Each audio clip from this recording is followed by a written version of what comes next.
پروردگار کو سلام بھیج رہا ہے۔ امیر المومنین کی ذات کی بلندیاں، ان کی عظمتوں کو کون پہچان؟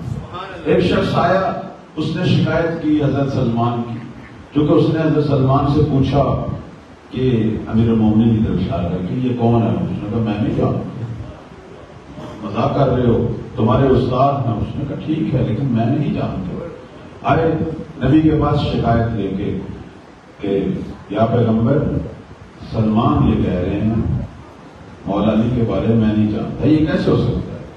اب نبی تو سمجھ گئے تھے، کہنے کہ سلمان تو خود ہی بتا کہ تو نے یہ کیوں کہا؟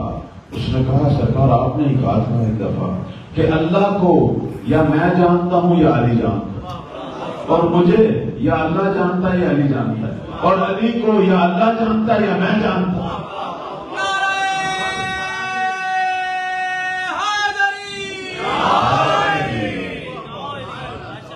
یہ مقام علی ہے۔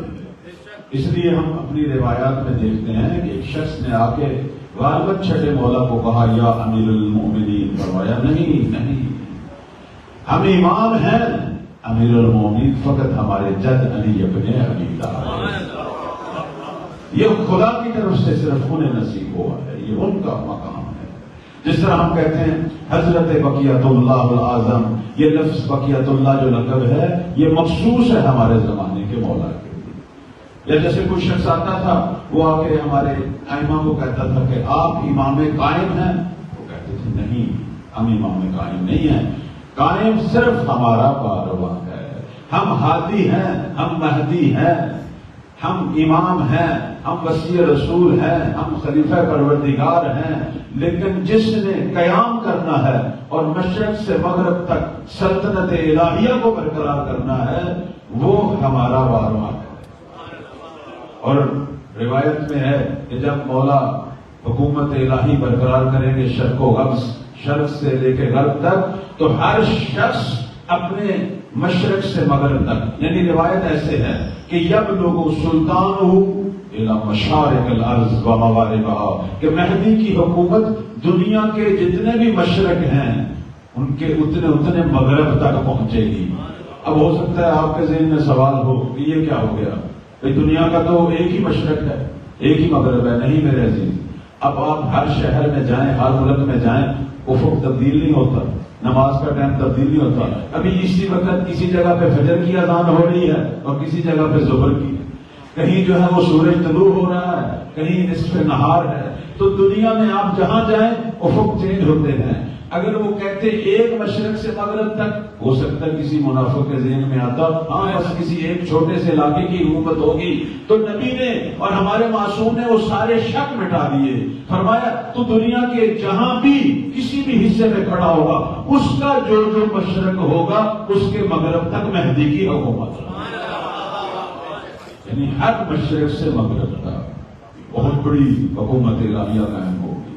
اور اس حکومت الہیہ کا ایک جو بہت بڑا جلوہ ہوگا وہ یہ ہے، آپ نے بھی سنا ہوگا، وہ یہ ہے کہ شیر اور بکری ایک ہی گھاٹ پر پانی پیے، ایک ہی گھاٹ پر، اور شیر بکری پر حملہ نہیں کرے گا۔ اب اس کا مطلب یہ بھی نہیں ہے کہ بکری کھانا کوئی بری بات ہے، یعنی یہ شیر اگر بکری نہیں کھائے گا تو پھر کیا کھائے گا؟ آیا بکری کھانا جرم ہے؟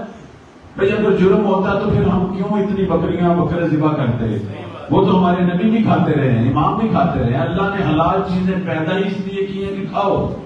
تو اس کا مطلب یہ نہیں ہے، ہمارے بعض اہل منبر یہ مطلب لیتے ہیں کہ نہیں یہ شیر کی خوراک بدل جائے گی اور یہ ہوگا وہ ہوگا۔ نہیں، یہ سارے معصوم ہیں جانور، وہ تو ظلم ہی نہیں کرتے، وہ تو گناہ ہی نہیں کرتے، وہ تو اللہ نے جس طرح ان کو بنایا ہے وہ ویسے ہی کام کر رہے ہیں۔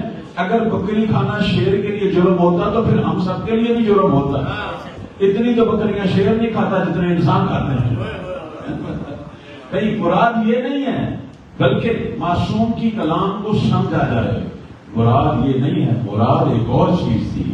معصوم یہ کہنا چاہتے تھے کہ شیر اور بکری ایک گھاٹ سے پانی پیئیں گے، مطلب کیا ہے؟